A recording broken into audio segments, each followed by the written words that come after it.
Hej, og velkommen til Styr på AI. Jeg hedder Liva, og lige med det samme, så du ved det. Hele den her podcast, både min stemme og alt det, jeg siger, er skabt med kunstig intelligens. Det lægger vi helt åbent frem, for det er faktisk en del af hele pointen. Mere om det lige om lidt. Lad mig starte med en lille tilståelse. Jeg er ikke nogen nørd. Jeg er ikke en, der koder eller har styr på alle de tekniske ord. Jeg er sådan en, der hører ordet kunstig intelligens og får lyst til at lave noget andet. Og hvis det lyder bare en lille smule som dig, så er du landet det helt rigtige sted. For det her er ikke en teknisk podcast. Det er en podcast for os andre. Os, der har et arbejde at passe, en kalender, der bipper, og en snigende fornemmelse af, at hele verden lige pludselig snakker om AI, uden at nogen rigtig har forklaret os hvorfor. Og det er lige præcis der, jeg gerne vil begynde. For jeg tror, mange af os går rundt med en lille klump i maven omkring det her. Vi hører, at AI kan overtage vores job, at det hele går alt for hurtigt, at man er håbløst bagud, hvis ikke man er hoppet med. Så lad mig tage noget af luften ud af den ballon. AI er ikke en robot, der kommer og banker på din dør. Det er ikke magi, og det er ikke ude efter dig. Det er, kort sagt, et værktøj. Et virkelig dygtigt værktøj, ja, men et værktøj. Og du behøver ikke at forstå, hvordan en motor er bygget for at kunne køre bil. På præcis samme måde behøver du ikke at forstå teknikken bag AI for at få glæde af den. Så hvad er det egentlig?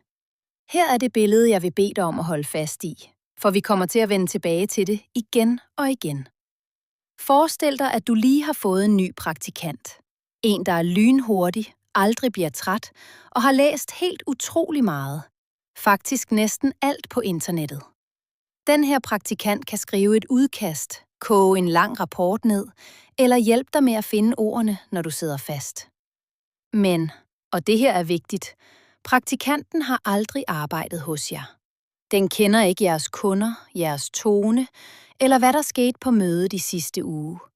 Så den laver nogle gange fejl, og den siger det med fuld selvtillid. Din opgave er ikke at adlyde praktikanten. Din opgave er at være chefen, der giver en god besked og tjekker resultatet efter. Hold fast i det billede. AI er din ivrige praktikant. Lad mig gøre det helt konkret. 3 ting, du kunne prøve allerede i morgen, uden at installere noget vildt. 1.